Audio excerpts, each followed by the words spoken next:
சேர்ந்து வசனத்தை தியானிக்கலாமா? Let's meditate the word of God. Isaiah chapter 5 verse number 2ல் அவர் அதை வேலியடைத்து அதில் உள்ள கற்களை பொறுக்கி அதில் நற்குல திராட்சை செடிகளை நட்டு போதும்.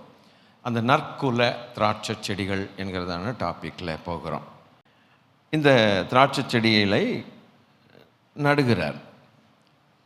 எல்லா செட்டிங்ஸும் செஞ்சு முடித்ததுக்கு அப்புறம்தான் அந்த திராட்சை செடியை நடுகிறார். இந்த திராட்சை செடியை குறித்து எதுவுமே தப்பு சொல்கிறதுக்கு இல்லை. ஏன்னா கர்த்தருடைய வசனமே சொல்லுது, அது நல்ல தரமான ஒரு அருமையான ஒரு திராட்சை செடி. அப்போ அந்த திராட்சை செடியிலேருந்து வரக்கூடிய பழங்கள் எப்படிப்பட்டவைகளாக இருக்குங்கிறது நமக்கு நல்லா தெரியும். அப்போ இந்த திராட்சை செடிகளை ரொம்ப கேர்ஃபுல்லாக கொண்டு வந்து அதில் ஒரு செடி கூட சேதம் வராதபடிக்கு அதை வளர்த்து உரம் போட்டு எல்லாம் செஞ்ச பிறகு ஒவ்வொரு செடியிலேருந்தும் வரக்கூடிய பழங்கள் அதை அனுபவிப்பதற்காக அந்த தோட்டத்துக்கு ஓனராக இருக்கக்கூடிய தோட்டக்காரர் ரொம்ப எதிர்பார்ப்பார்ல, ரொம்ப எதிர்பார்ப்பார். எங்கள் வீட்டில் கூட ஒரு 2-3 ரோஜா செடி இருந்தது. இந்த ரோஜா செடியை இன்னும் நாங்கள் வாங்கலை, பட் அந்த தோட்டக்காரர் ஒருத்தர் வந்து ஃப்ரீயாக கொடுத்தார். 2-3 செடி வாங்கும்போது இது சும்மா வச்சுங்கன்ட்டு ஒரு தொட்டியில் போட்டு அவரே எல்லாம் பண்ணி கொடுத்துட்டு போயிட்டார். அது 2-3 நாள் 2 தரம் என்னமோ பூத்ததுன்னு நினைக்கிறேன். ஒவ்வொரு முறை பூக்கும்போது எனக்கு ரொம்ப ஆசையாக இருக்கும். வித்தியாசமான கலரில் பூக்குது, சூப்பராக இருக்குடான்னு. திடீர்னு பார்த்தா ஒரு நாள் அப்படி அது பட்டு போயிடுச்சு.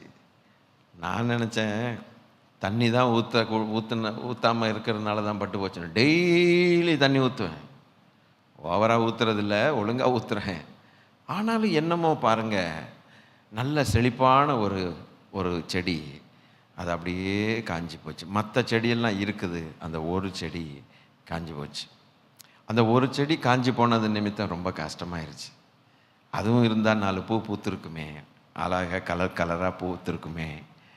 அந்த பூ பூத்ததுனால நமக்கு ஒன்றும் 1 கோடி ரூபா வரப்போகிறதில்ல. அது கண்களுக்கு ஒரு இனிமையாக இருக்குது, ஒரு பார்க்கலாம்.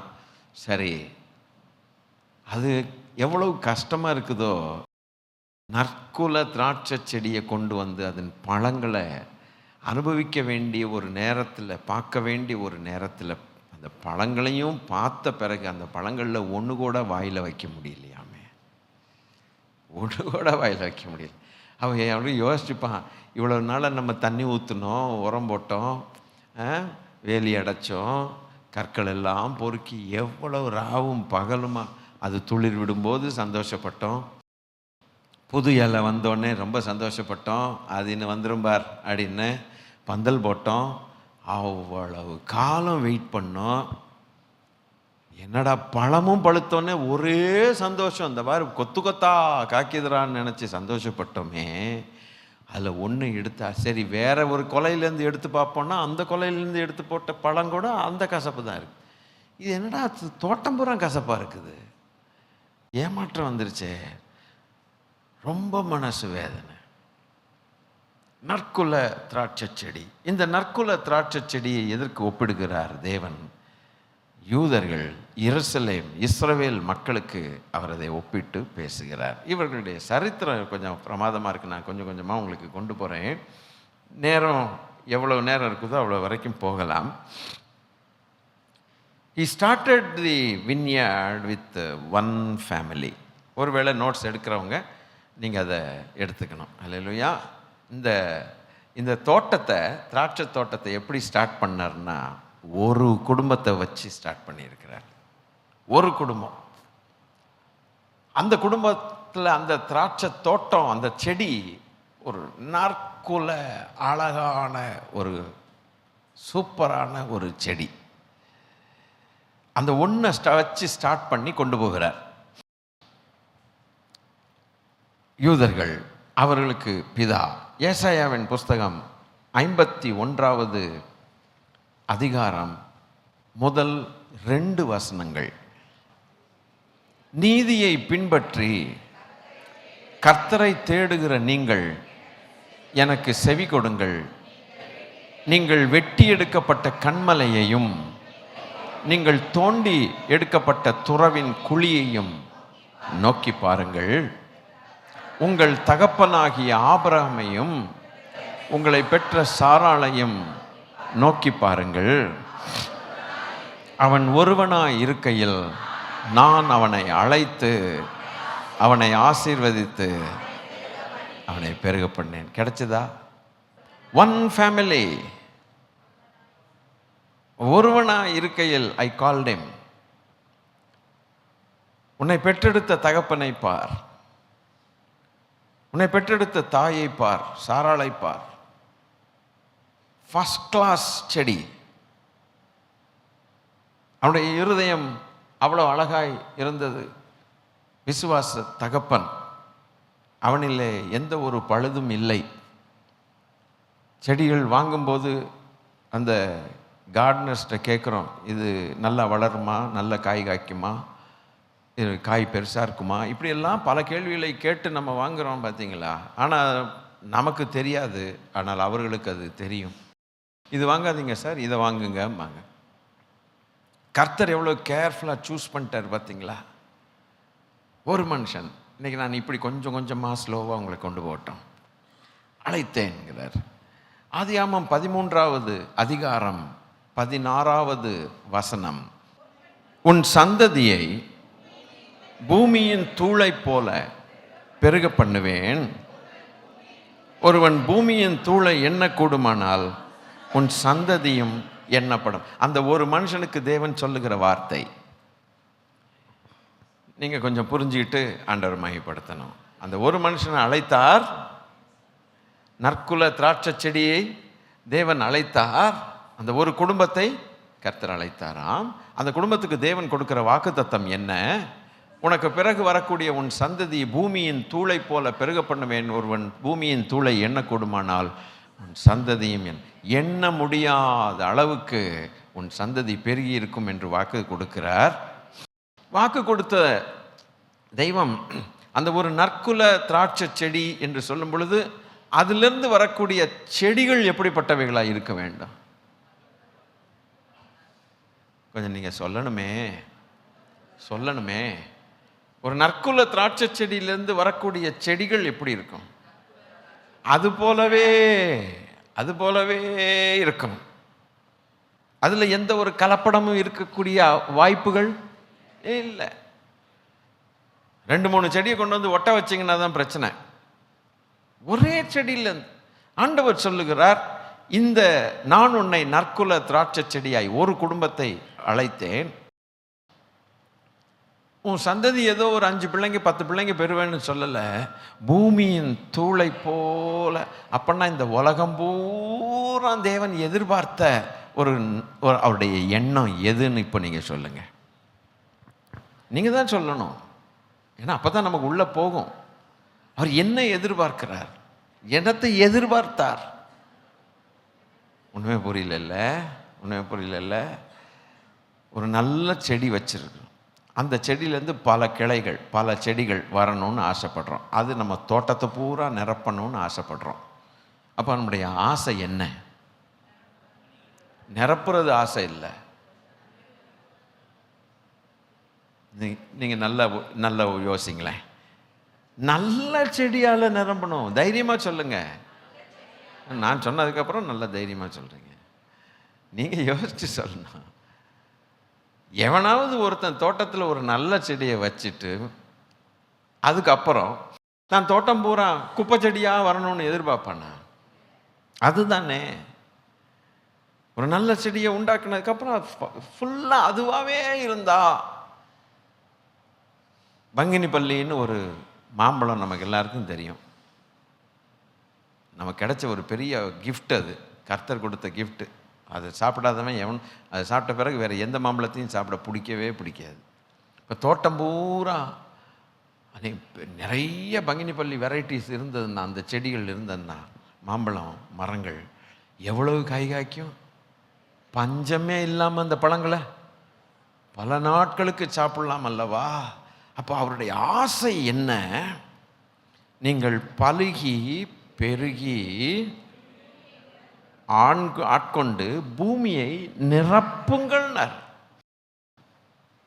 கொஞ்சம் ஸ்லோவாக போவேன், நீங்கள் ஃபாலோ பண்ணிகிட்டே வாங்க. ஆதியிலே மனுஷனை உண்டாக்கின அந்த முதல் மனுஷனை உண்டாக்குகிறார். அந்த முதல் ஃபேமிலி ஹஸ்பண்ட் அண்ட் ஒய்ஃபாக உண்டாக்குகிறார். உண்டாக்கிட்டு அவர் வாயை திறந்து சொன்ன முதல் வார்த்தையே ஆசீர்வதித்தார். எவ்வளோ ஒரு பரந்த எண்ணம், சிறந்த எண்ணம், எவ்வளோ ஒரு மகிமையான எதிர்பார்ப்பை அவர் வைத்திருந்தார். வேற எதையும் சொல்லலை. நீங்கள் பலுகணும், பெருகணும், பூமியை நிரப்பணும். நல்ல சந்தோஷமா சொல்லுங்க. பலுகணுமா, பெருகணுமா, பூமியை நிரப்பி இருக்க. அப்ப நிரப்பணும்னா எதால நிரப்புறது? எதால நிரப்புறது? சில ஸ்கூல்ஸ் காலேஜஸ்ல அவங்க அட்வர்டைஸ்மெண்ட் கொடுத்துக்குவாங்க, எங்களுடைய மாணவர்கள் இந்த உலகமெங்கும் நிரம்பி இருக்கிறார்கள், ஆக்ஸ்போர்ட் யூனிவர்சிட்டியில் படித்தவர்கள் உலகமெங்கும் டாப் பொசிஷனில் இருக்கிறவங்க எல்லாம் படம் போட்டு காட்டிக்குவான் அட்மிஷனுக்காக. ஏன்னா அவங்களுக்கு தெரிய வரணும் பப்ளிக்கு, இவன் இந்த ஆக்ஸ்போர்டில் படித்தவன், அவன் அங்கே இருக்கிறான், இவன் இங்கே இருக்கிறான், இந்த அம்மா அங்கே இருக்குதா, இவங்கெல்லாம் இந்த காலேஜில் படித்தவங்கன்னா அந்த காலேஜுக்கு என்ன வரும்? ஒரு பெரிய பேர் வரும். ஆஹா, அப்போ இவங்க யாரை ப்ரொடியூஸ் பண்ணியிருக்காங்க? இப்படிப்பட்ட நல்ல நல்ல ஆட்களை ப்ரொடியூஸ் பண்ணியிருக்காங்க. அப்படின்னா நம்ம பிள்ளைங்களும் அங்கே போனால் நல்லா படிக்குங்க, பெரிய ஆளாகுங்கிற கரெக்ட், அதில் தப்பே கிடையாது. அப்போ அவங்க எண்ணங்கள் எப்படி இருந்திருக்குது? அவங்க எண்ணங்கள் எப்படி இருந்திருக்குதுன்னா, இந்த ஸ்டாண்டர்டில் நம்ம கொண்டு போய் பூமி எங்கும் நம்ம ஆட்களை நிரப்புனா நிறைய நன்மைகள் நடக்குங்கிற ஒரு பரந்த எண்ணம். தப்பில்லையே. அதுபோல ஆண்டவர் மனுஷனை உண்டாக்கும் போது எந்த எண்ணம் வச்சிருந்தாரு? அவருடைய சாயல்ல படைச்சு அவர் ஒருவனை அல்லவா படைத்தார். ஆவி அவரிடத்தில் பரிபூர்ணமாய் இருந்ததே, பின்ன ஏன் அவர் ஒருவனை படைத்தார்? தேவ பக்தி உள்ள சந்ததியை பெரும்படிக்கு தானே. அது ஒண்ணுதானே, அது ஒண்ணுதானே. உன் தேவனாகிய கர்த்தர் உன்னிடத்தில் எதை எதிர்பார்க்கிறார்? நீ மனத்தாழ்மை உள்ளவனாக இருக்கிறதை காட்டிலும் வேற எதை எதிர்பார்க்கிறார்னு மீகாவிலே கர்த்தர் சொல்லவில்லையா? அல்லேலூயா. அதைத்தானே. அப்ப தேவன் எதிர்பார்க்கிற ஒன்னே ஒன்று, அது என்ன? கண்டுபிடிக்க வேண்டாம். நாம் தேவ பக்தி உள்ள சந்ததியாய், தேவ பக்தி உள்ள ஒரு பெரிய கூட்டமாய், நாமும் நமக்கு பின்னடியார்களும் நமக்கு பின்னால் வரக்கூடிய சந்ததிகளும் கர்த்தரை ஆராதிக்கிறவர்களாய், கர்த்தரை பற்றி கொண்டிருக்கிறவர்களாய், அவரை சேவிக்கிறவர்களாய், அவருக்கு ஊழியம் செய்கிறவர்களாய், அவருடைய நீதி நியாய கட்டளைகளை கை கொள்ளுகிறவர்களாய், அவருடைய ஜனமாய் இந்த பூமியிலே வாழ்கிறது மாத்திரமல்ல, இந்த பூமியை நிரப்ப வேண்டும் என்று ஆசைப்பட்ட தெய்வம். நிரப்ப வேண்டும், நிரப்ப வேண்டும். உடனே இந்த சாத்தான் இருக்கானே இந்த ஆசையை கெடுக்கிறதுக்கு. ஒரு மனுஷனை கூப்பிட்டார். நீங்கள் கொஞ்சம் கர்த்தரை பாராட்டணும். அதாவது நீங்கள் அல்லையில சொல்கிறீங்க, ஆனால் கர்த்தரை பாராட்டணும். ஆண்டவர் எப்படிலாம் செய்திருக்கிறாருன்னு நீங்களே என்ன பண்ணிக்கணும்? பாராட்டி அவருக்கு மகிமையை செலுத்தணும். ஸ்தோத்திரம். ஆபிரகாம் என்கிற ஒரு மனுஷனை கூப்பிட்டார். அவனுக்குள்ளே இருக்கக்கூடிய ஒரு விசுவாசத்தின் இருதயமே வேற. இன்னைக்கு நாமெல்லாம் ஆபிரகாமுடைய பிள்ளைகளாக இருக்கிறோம் என்று சொன்னால் அவனுடைய விசுவாச இருதயம் எவ்வளவு அருமையானதாக இருந்திருக்க வேண்டும். கர்த்தர் அதை எவ்வளவு மெச்சி கொண்டிருப்பார், மேன்மைப்படுத்தி இருப்பார். எங்கேயாவது எவனாவது இங்கே உட்கார்ந்துருக்கிற யாராவது நினச்சி பார்த்தோமா இன்னைக்கு நான் ஆபிரகாமுடைய பிள்ளையாக இருப்பேன்ட்டு? நீங்கள்லாம் சொல்லலாம், ஆபிரகாம்னா யார், நான் பார்த்ததே இல்லைன்னு. நான் மாத்திரம் பார்த்துருக்கேன்னா என்ன? நானும் பார்த்ததில்லை. கிறிஸ்து இயேசு மூலமாய் நாம் ஆபிரகாமுக்கு கொடுத்ததான வாக்கு தத்தங்களை நிறைவேற்றி கொடுத்தார். இன்னைக்கு ஆபிரகாம் ஒருவேளை மேலேருந்து பார்க்குறாரோ என்னமோ தெரியல, ஆனால் நம்மளால் பார்க்க முடியாது. ஒரு நாள் நம்முடைய தாத்தாவை போய் பார்க்கத்தான் போகிறோம். அல்லேலூயா. அப்போ கேட்பார், இதெல்லாம் எவ்வளவு பிள்ளைகள்னு. ஆண்டு பார்ப்பார், நான் உனக்கு அன்னைக்கு வாக்கு கொடுத்தேனே, நீ ஒருவனா இருக்கையில் நான் உன்னை அழைத்தேன். அப்புறம் அன்னைக்கே நான் உன்கிட்ட சொன்னேன், நீ பூமியில் இருக்கக்கூடிய மணலை உன்னால் எண்ண முடியுமா? நான் என்னைக்கோன்னு நான் சொல்லிட்டேன்ல. நான் உனக்கு அன்னைக்கு வாக்குத்தத்தம் கொடுத்ததை நான் நிறைவேற்றினேன். அப்போ என்னுடைய ஆசை என்ன? அந்த பூமியை இப்படி நான் நிரப்ப வேண்டாம். நற்குல திராட்சை செடியாகிய உன்னை நான் நட்டேன். அல்லேலூயா. இன்னைக்கு அந்த திராட்சை செடி நற்குல திராட்சை செடி என்று சொல்வது உண்மையானால், அந்த தோட்டத்தை நிரப்பினதான திராட்சை செடிகளும் அந்த நற்குல திராட்சை செடியாய் இருந்து தோட்டத்தை நிரப்புவது உண்மையானால், அந்த ஒரு ஆபிரகாமிலிருந்து வந்ததான அவருடைய பிள்ளைகளும் அந்த நற்குல திராட்சை செடியாய் இருப்பது, எதிர்பார்ப்பது உண்மை அல்லவா? எதிர்பார்ப்பது நியாயம் அல்லவா? அவ புரிஞ்சிருச்சா அவங்களுக்கு நம்மளை எப்படி தேவன் என்னத்தை எதிர்பார்க்கிறா? ஆபிரகாமுக்கு சொன்னதான அந்த மனமகிழ்ச்சியோடு ஆபிரகாமுக்கு சொன்னதான வாக்கு தத்தங்களும் அவனோடு உரையாடின உரையாடல்களும், அவருடைய பிள்ளைகள் அப்படி அவனைப் போலத்தான் இருப்பார்கள் என்று நம்பிக்கொண்டு நம்மோடு உரையாட முடியுமா? செடி மாத்திரம் ஒரு செடியை நல்ல செடியாக கொண்டு வந்துட்டு தோட்டம் போகிறோம், அதே நல்ல செடியாக இருக்கும்போது நீங்கள் என்ன நினைக்கிறீங்கன்னா உங்கள் உள்ளத்தில் எவ்வளோ சந்தோஷம் வருது. அது எத்தனை ஏக்கர் இருந்தாலும் அத்தனை ஏக்கரும் அந்த செடியிலேருந்து வந்தது தான் ஐயா, கேரண்டி. ஒரு கெட்ட பழம் கூட வராதியா, கேரண்டியா. இது நான் வச்ச கண்ணு அப்படிப்பட்டதுன்னு சொல்கிறோம் இல்லையா? ஸ்தோத்திரம். அதுபோல தான் தேவன் என்ன சொல்லுகிறார்? ஆபிரகாம்னு நான் ஒரு செடியை நட்டேன், கேரண்டி. அவன்கிட்டேருந்து வந்த சந்ததி கிறிஸ்து இயேசு மூலமா அந்த பார் இதெல்லாம். அப்போ அவர் கேரண்டி. அப்போ என்னுடைய நிலைமை என்ன இன்னைக்கு? அந்த குட்டி குட்டி செடியெல்லாம், ஒரு செடியிலேருந்து வந்த குட்டி குட்டி செடியெல்லாம் அதே மூஞ்சி இருக்கு, அதுக்கு அதே கேரக்டர் இருக்கு, அதே வாசனை இருக்குது, அதே பழம் கொடுக்குது, அதே இனிப்பு. தாய் இனிப்பா இருந்தா, தாய் செடி இனிப்பா இருந்தா, பிள்ளை செடி எல்லாம் இனிப்பா இருக்குது, கேரண்டி. அந்த ஏக்கர் கணக்கில் இருக்கக்கூடிய தோட்டத்தில் எந்த ஒரு பழத்தை எடுத்தாலும் அந்த பழம் யாருடைய பிம்பத்தை பிரதிபலிக்குது? தாயுடைய பிம்பத்தை பிரதிபலிக்குது. அதுபோல ஒரு ஆபிரகாம் தேவன் எதிர்பார்த்த நற்குல திராட்சை செடியா இருப்பாரானால், இருந்தது உண்மையானால், அது உண்மைதான். அதனுடைய குட்டிகள் எப்பா இப்போதான் யா கொஞ்சமாவது விளங்குது எங்களுக்கு. அவருடைய குட்டிகள் எத்தனை ஏக்கர் தோட்டம், பூமி எங்கும் அவருடைய தோட்டம். பூமியில எந்த கார்னர்ல போனாலும் ஒருத்தன் இயேசுவே ஆராதிக்கிறான். அப்போ அந்த இனிப்பு, அந்த பழம் எப்படியோ மாதிரி இல்லை. அங்க ஒரு ட்விஸ்ட் பண்ணிட்டீங்களே மாதிரின்னு, அதே தான் இது. அப்படியானால் இன்னைக்கு நம்முடைய ஆபிரகாமை குறை சொல்ல எந்திரிப்பவன் யாராவது இருப்பானோ? கொஞ்சம் சொல்லணுமே. ஆபிரகாமை நீங்க குறை சொல்ல முடியும்? அவன் ஏதோ 2 தப்பு பண்ணிட்டானது வேற விஷயம். அவனுடைய விசுவாசத்தை குறை சொல்ல முடியும்? தேவ அன்பு, அவன் வச்சிருந்த தேவ அன்பை குறை சொல்ல முடியும்? அவனுடைய கீழ்ப்படிதலை குறை சொல்ல முடியுமா? எப்பா வாயை திறந்தா வண்டியா நல்ல காரியங்கள் தான்ப்பா சொல்ல முடியுது ஆபிரகாமை பற்றி. அதனால தான் நம்ம மக்களுக்கு ஆபிரகாம்லாம் பேர் வச்சுக்கிட்டே போகிறோம். எங்கள் தாத்தா பேர் வச்சுட்டான். ஸ்தோத்திரம். அவ்வளவு இனிமையான ஒரு நற்குல திராட்சை செடி. அப்படியானால் அந்த திராட்சை செடியுடைய குட்டிகள் நீங்கள் இருக்கீங்களா இல்லையான்னு நியாயம் இருக்கிறதுக்கு நான் இங்கே இல்லை. அதை புரிஞ்சுக்கிட்டோன்னா அதுக்கேற்றபடி நம்ம வாழ்ந்துடும். ஆமென். யாரையும் குறை சொல்லி இப்படி இல்லை அப்படி இல்லை, இது நமக்கு புரிஞ்சிடணும். பொட்டானிக்கல் லைன்லே, பாட்டனி தாவரையியல் லைன்லேயே ஒரு கண்ணிலிருந்து நற்குல திராட்சை செடின்னா அது குட்டிகள்லாம் நற்குலமாக இருக்குது. எவ்வளோ உண்மை! அது அவ்வளோ உண்மையாக இருக்குதுன்னா, நம்முடைய ஆதிபிதா தாத்தாவுடைய நற்குல அந்த கனி என்கிட்ட இல்லைன்னா நான் அவருடைய பிள்ளைன்னு சொல்கிறது எவ்வளோ ஒரு நல்லா இல்லை, கஷ்டமாக இருக்குது. இதுவே நம்மளை மாற்றிடுதே நம்ம கேரக்டரை, ஒரே ஒரு வார்த்தையில். ஆமேன். அல்லேலூயா. கர்த்தர் நல்லவர். ஆமேன்.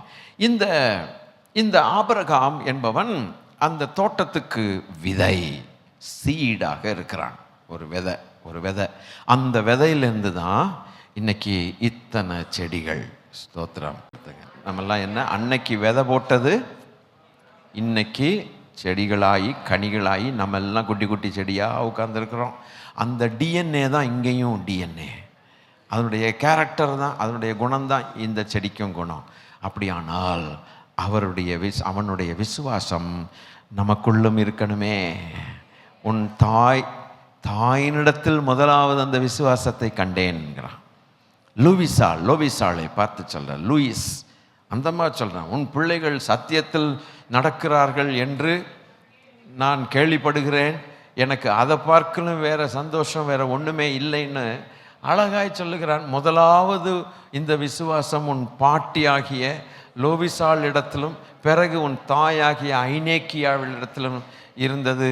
அது இப்போ உன் பிள்ளை தீமோத்தேயுவிடம் வந்துருச்சு. இப்படிப்பட்டதான ஒரு சீஷன் எனக்கு கிடைச்சானேன்னு சொல்லி பவுல் பயங்கர சந்தோஷமாய் போனான். அல்லேலூயா.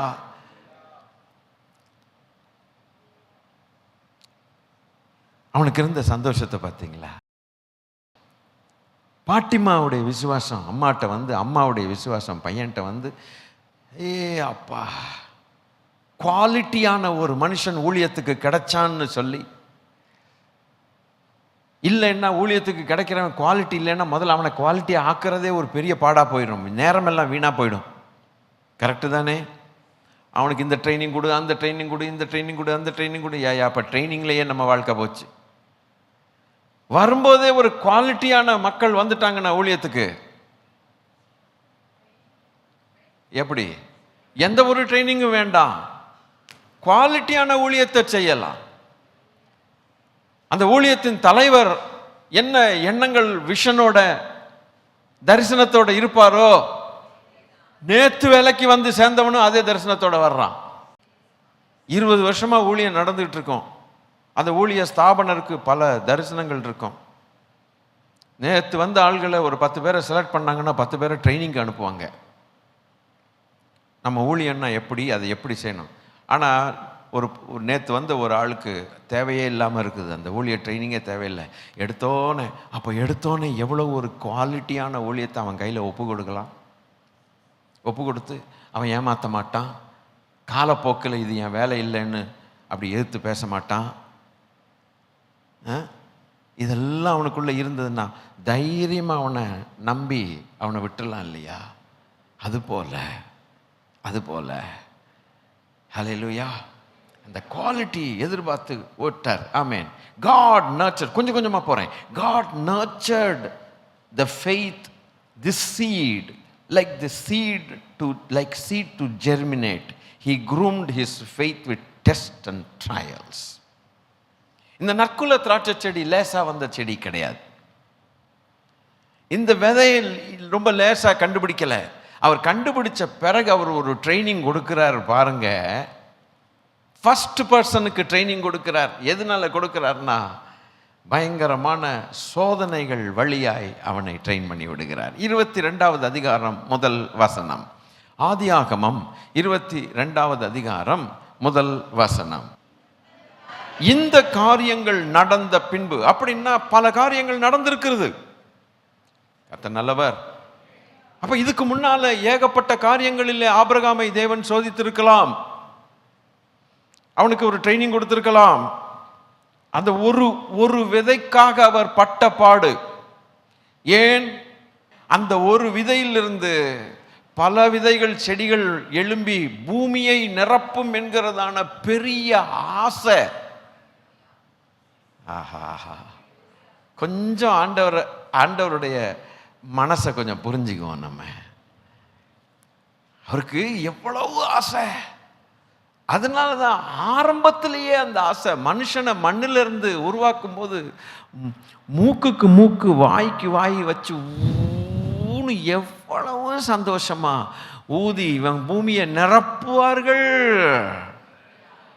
தேவ பக்தி உள்ள சந்ததியை எல்லாம் இவன் மூஞ்சி மாதிரியே இருக்கும். அந்த மூஞ்சி யாருடைய மூஞ்சி? கர்த்தருடைய சாயல். அது என் சாயல்ல பூமியெல்லாம் நிரம்பணும்னு அவ்வளவு ஆசை வச்ச தெய்வம். அந்த ஆசையோடு ஸ்டார்ட் பண்ண தேவன் இப்பொழுது ஒரு விதையை அவர் தேர்ந்தெடுக்கிறாராம். நமக்கு தெரிந்த வசனங்கள் தான், இல்லைன்னு சொல்ல. ஆனால் அந்த கான்டெக்ஸ்ட் அப்படி கொண்டு போகிறது ஆண்டவர் தான் அதை சொல்ல முடியும். அந்த விதையை ரொம்ப கேர்ஃபுல்லாக தெரிந்தெடுத்து, ஹல்லேலூயா, அதை இந்த காரியங்கள் நடந்த பிறகுன்னா நிறைய காரியங்கள் நடக்க செய்கிறார். நேற்று ஒரு சகோதரியோட பேசி கொண்டிருந்தேன் ஃபோனில். அவங்க பேசினாங்க, நானும் உரையாடல் ஆண்டவருடைய காரியங்கள். அப்போ சொன்னாங்க, அண்ணே, இது ஆண்டவர் என்னுடைய சின்ன வயசை நான் ஞாபகப்படுத்தி பார்த்தேன். இன்றைக்கி எனக்கு இவ்வளோ வயசாகுது, ஆனால் பிறந்த அன்னைக்கு எனக்கு இத்தினுண்டு கண்ணு, இத்தினுண்டு எனக்கு ஒன்றுமே தெரியாது. மனுஷன் என்னை பற்றியும் தெரியாது, நான் மனுஷனையும் தெரியாது, யாரை பற்றியும் எனக்கு தெரியாது. நம்ம எல்லாம் அப்படி தானே, இத்தினுண்டாக இருக்கும்போது தெரியாது. அப்போ அந்த நேரத்துலையும் என் ஆண்டவருடைய கைகள், அவருடைய கண்ணு என் மேலே தானே இருந்திருக்குது. கொஞ்சம் ஆண்டவரை என்ஜாய் பண்ணுங்க, அவருடைய அன்பை என்ஜாய் பண்ணுங்க, ருசித்து பாருங்க. இன்றைக்கி நமக்கு காரியங்கள் செய்ய தெரியுது. ஒரு பைக் ஓட்ட தெரியுது, ஒரு இடத்துக்கு டக்குன்னு போக தெரியுது, ஒரு ஹோட்டலில் போய் சாப்பிட தெரியுது, வேலை செஞ்சு சம்பாதிக்க தெரியுது, என்னென்னமோலாம் பண்ண நம்ம சட்டையை நம்ம ப்ரெஸ் பண்ண தெரியுது, என்னெல்லாம் தெரியும், எல்லாமே நமக்கு தெரியும். இம்புட்டூண்டு பிறந்து இவ்வளோ இருக்குமா பிறந்த குழந்தை, அது இப்படி தூக்குனாலே தூக்கி அப்படி இப்படி போட்டாலும் ஒன்றும் ஆகாது போல், அந்த அளவு இத்தினூண்டு. அந்த இத்தினூண்டுக்குள்ளே இருக்கக்கூடிய அந்த கண்ணு, காது, மூக்கு, இந்த இருதயம், லிவரு, பேங்க்ரியாஸு, அது பேங்க்ரியாஸு இப்போவுமே நமக்கு இத்தினூண்டு இலை தான், அது இத்துண்டு. அப்போது அப்படிப்பட்ட ஒரு சூழ்நிலை இருந்தாலும் அதை கேர்ஃபுல்லாக வெளியில் கொண்டு வந்து அதை வளர்க்குறதும், கண்கள் பதிச்சு ரொம்ப கவனமாக கொண்டு வந்து நம்மளை ஒரு ஆளாக்குறது, அவர் எடுத்துக்கொள்ளுகிற முயற்சிகளை பாருங்களேன். அவ்வளவு நுணுக்கமாக கொண்டு வந்தாரே நம்மளை. இன்னைக்கு நம்ம ஒரு ஆளாக இப்படி நிற்கிறோம்னா, ஸ்தோத்திரம் பண்ணாமல் இருக்கிறது எவ்வளவு தப்பு. ஒரு ஆளாக இன்னைக்கு நிற்கிறோம்,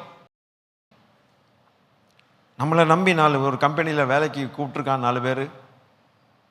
இன்றைக்கி நம்ம சம்பளத்தில் பெரிய காரியங்கள் எல்லாம் கருத்தை நமக்குன்னு செய்கிறதுக்கு நமக்கு ஒரு கெப்பாசிட்டியை கொடுத்துருக்கிறாருன்னா, நம்மளை அந்த இத்துணூண்டுலேருந்து வளர்த்தது யார்? கர்த்தர் தான். ஸ்தோத்திரம். அப்போ அந்த விதைக்கு அவர் என்ன செய்கிறார்? ஆபிரகாம் என்கிறதான விதை, ரொம்ப ஸ்லோவாக போகிறேன். அந்த ஆபிரகாம் என்கிற விதையை தேவன் அழகாக பக்குவப்படுத்துகிறார். அவர் எப்படி பக்குவப்படுத்துகிறாரோ அந்த ஒரு விதையை அழகாக எதுக்காக பக்குவப்படுத்துகிறார்? புலப்பத்த வேலையாது. இந்த விதையை விதைச்சா இப்போ நீங்கள் தான் பிரசங்கம் பண்ணணும். இது பூமி பூரா நிரப்பும். இதனுடைய குவாலிட்டியே நான் பக்குவப்படுத்துறதுல இருக்குது, தானாக பக்குவப்படாது. இதை நான் ஒரு வேலை பண்ண போகிறேன் பார், மெருகேற்ற போகிறேன். எப்படி மெருகேற்றுறாரா? பல விதமான சோதனைகள்.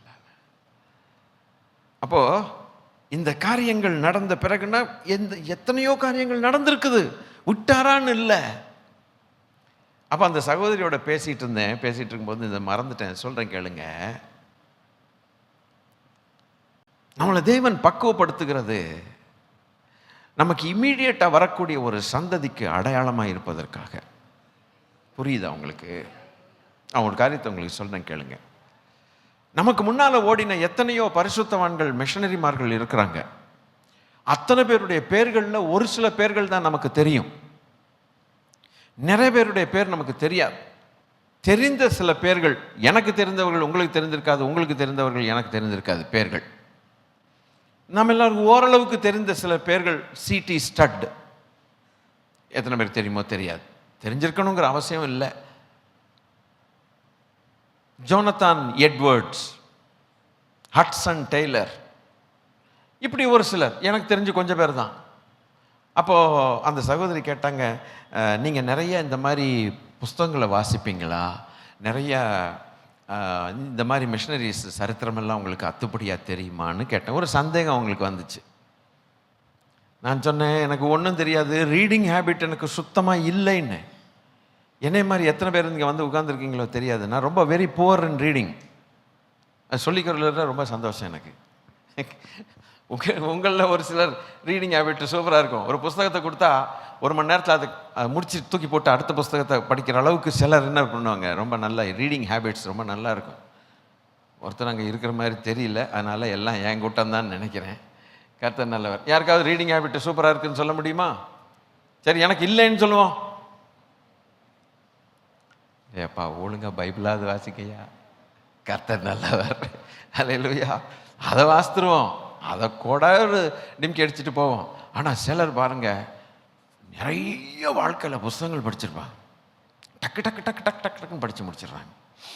நாங்கள் சொன்னால் அந்த அம்மா கேட்டுச்சு. இப்போ நான் சொன்னேன், எனக்கு சுத்தமாக கிடையாது, ரீடிங் ஹேபிட்டே கிடையாது, உண்மையாகவே படிக்க மாட்டேன். அது என்னமோ அது ஏன் அப்படின்னு. அப்போ நீங்கள்லாம் இவ்வளோ பிரசங்கம் பண்ணுறீங்களே, நிச்சயமாக நீங்களாம் படிச்சிருக்கணும் இல்லையா? அப்படி தான் எல்லோரும் நினைப்பாங்க. எனக்கு இப்பவும் ஆசை படிக்கணுன்ட்டு, ஆனால் என்னால் முடியல. இது என்ன அப்படின்னு சொல்கிறீங்கன்னு நான் சொன்னேன். நான் ரட்சிக்கப்பட்ட போது, வாலிபனாக இருக்கும்போது ரட்சிக்கப்பட்டேன். காலேஜ் ஸ்டூடெண்ட்டாக இருக்கும்போது ரட்சிக்கப்பட்டேன். எங்களுக்கு உங்களை மாதிரி சண்டே ஸ்கூலு, மண்டே ஸ்கூலெல்லாம் எங்களுக்கு எந்த ஸ்கூலும் கிடையாது. இப்போ சின்ன பிள்ளைகளை நம்ம வந்து ட்ரைனிங் கொடுக்குறோம், அதுக்கு மிஷனரி ஸ்டோரிஸ் சொல்லி கொடுக்குறோம், அதுங்களுக்கு குட்டி குட்டி புஸ்தகங்களை கொடுக்குறோம், அது வாசிக்குது. அது டெவலப் பண்ணிட்டு போச்சுனாக்க சூப்பராக டெவலப் பண்ணிக்கலாம் வாழ்க்கையில். அப்போ அதுக்கு சின்ன வயசுலேயே ஒரு வாய்ப்புங்கிறது ஆண்டவர் கொடுத்துருக்குறாரு. எனக்கெல்லாம் அந்த மாதிரி வாய்ப்பு தரல. எல்லாம் ஊர் உலகத்துலாம் பார்த்துட்டு வந்து கெட்டு போனதுக்கப்புறம் ஆண்டவர் கிருபையாக ரட்சித்ததுனால அப்போது எங்களுக்கு தெரிஞ்சதெல்லாம் யாராக இருக்கும்னா, அது ரெண்டாவது, நான் வளர்ந்தது ஒரு சின்ன டவுன். இப்போ நீங்கள்லாம் பாக்கியசாலிகள், நம்ம பிள்ளைகள்லாம் பாக்கியசாலிகள். சிட்டியில் வளருது, நிறைய காரியங்களை தெரிஞ்சுக்கலாம். சர்ச்சில் வளருது, இன்னும் நிறைய காரியங்களை தெரிஞ்சுக்கலாம், பைபிளை தெரிஞ்சுக்கலாம், மிஷனரிகளை தெரிஞ்சுக்கலாம், புஸ்தகங்களை வாசிக்கலாம். ஏகப்பட்ட வாய்ப்புகள் நமக்கு கொடுக்கப்பட்டிருக்கிறது. ஒரு அல்லேலூயா சொன்னால் பரவாயில்லையேப்பா. சரி, நான் வளர்ந்தது ஒரு சின்ன டவுன். காரைக்குடிங்கிறது ஒரு சின்ன டவுன் தான். அதுலேயும் சமஸ்கிருத மொழிகளில் போய் சும்மா ஹேன்னு சொல்லிட்டு இருந்த ஊர் சுற்றின ஆள் நான். அந்த மாதிரி ஒரு இதில் வாலிப நாட்களில் ஆண்டவரை பற்றி அறியும் போது அந்த டவுனில் அந்த காலத்தில் 2 சர்ச்சு தான். என்றைக்கும் சர்ச்சுக்கு அந்த பக்கமே தலை வச்சு படுக்காத கேசஸ் நாங்கள்லாம். எங்களுக்கு பைபிள் தான் எங்களுக்கு பிரதானம். எங்களை வழி நடத்தினவர்கள் பைபிளை தான் எங்களுக்கு சொல்லி கொடுத்து பிரதானமாக சொன்னாங்க. அவங்க சின்ன டவுனு, புஸ்தகங்கள் ரொம்ப கிடைக்காது, அதை குறித்து பேசுகிறவங்களும் இருக்க மாட்டாங்க. இதெல்லாம் உபதேசங்களும் இதுலேருந்தே வாரந்தோறும் கற்றுக் கொடுக்கறதுனால எங்களுக்கு இந்த மிஷனரிகள் யாருன்னே எங்களுக்கு தெரியாது. இங்கே வந்த பிறகு, சென்னைக்கு வந்த பிறகு தான் இந்த சில காரியங்கள்லாம் அறிமுகமாகி போக போக போக போக தான் இப்படிலாம் இருந்திருக்கிறாங்கன்னு தெரிஞ்சு, ஓரளவுக்கு அவங்க புஸ்தகங்களில் வாசித்தாலும் ஒரு 100 பக்கம் இருக்கக்கூடிய புஸ்தகத்தில் ஒரு 2 பக்கம் வாசித்துட்டு தூக்கி போட்டுரும். ஏன்னா ரீடிங் ஹேபிட்டு ரொம்ப இல்லை, புவர். இன்னும் நிறைய புஸ்தகங்கள் நான் வாங்கி 2 பக்கம் வாசித்துட்டு அங்கேயே கிடக்குது, என் வீட்டிலே கிடக்குது, அதை தொட்டதே கிடையாது. ஏன்? என்னுடைய பேக்ரவுண்ட் அப்படி. நம்மில் அநேகருடைய பேக்ரவுண்ட் அப்படித்தான் இருக்கிறது. அப்படிப்பட்ட சூழ்நிலையில் நமக்கு யாரு தான் ரோல் மாடலாக பார்த்தோம்னா, சிடி ஸ்டட்டை பார்க்கல, ஜோனத்தான் எட்வர்ட்ஸை பார்க்கல, ஹட்சன் டெய்லர் பார்க்கல, நமக்கு இமீடியட்டாக இருக்கக்கூடிய டிஜிஎஸ் ஐயா, சாது யேசுதாசன், இவங்கள தான் நான் பார்த்தேன். ஏன்னா எனக்கு இதுக்கு முன்னால் சரித்திரம் என்ன சொல்லுங்க, நான் கிறிஸ்தவனா, பிறவியிலே கிறிஸ்தவனாக இருந்தால் எனக்கு என் பெற்றோர்கள் கற்றுக் கொடுத்துருப்பாங்க. இல்லை, திருதப்புன்னு நடுவில் குறுக்கில் வந்ததுனால சிடி ஸ்டட்னா யாரு அப்படிமோ தெரியவே தெரியாது. ஆனால் எனக்கு தெரிஞ்சதெல்லாம் ரோல் மாடலாக இருந்து நான் ஒருத்தரை பார்க்கணுன்னா பார்த்ததெல்லாம் அந்த நேரத்தில் வாழ்ந்ததான பரிசுத்தவான்கள். நான் அவர்களை பார்த்துருக்கிறேன், அவர்களோட பேசியிருக்கிறேன், அவர்களை தான் எனக்கு ரோல் மாடலாக நான் எடுத்துக்கொள்ள முடியும். நீங்கள் ஒருவேளை அன்னைக்கு எவனாவது ஒருத்தர் சிடி ஸ்டட்டை குறித்து பேசினா கூட அப்படியான்னு சொல்லிட்டு நான் விட்டுருவேனே ஒழிய, என்னை அந்த அவங்க வாழ்க்கை என்னை இம்பேக்ட் பண்ணவாது, என் வாழ்க்கையை பாதிக்காது. ஆனால் உண்மையாக உடனே பாதிக்கிறது யாருன்னா, அந்த நேரத்தில் வாழ்ந்த டிஜிஎஸ் ஐயா போல ஆட்கள். விளங்கிருச்சா? அதெல்லாம் சொல்லி கொடுத்தேன் அந்த சகோதரிக்கு, சொல்லி கொடுத்தேன். இப்படி தான் என் வாழ்க்கை இருந்தது. அப்படியானால் ஒரு சத்தியம் வெளிப்பட்டுச்சு. என்னன்னு கேட்டால், இன்னைக்கு பிறக்கிறவன் அதுவும் ஒரு கிராமத்தில் பிறக்கிறவன், கிராமத்தில் ஆண்டவரை ஏற்றுக்கொள்கிறவன்.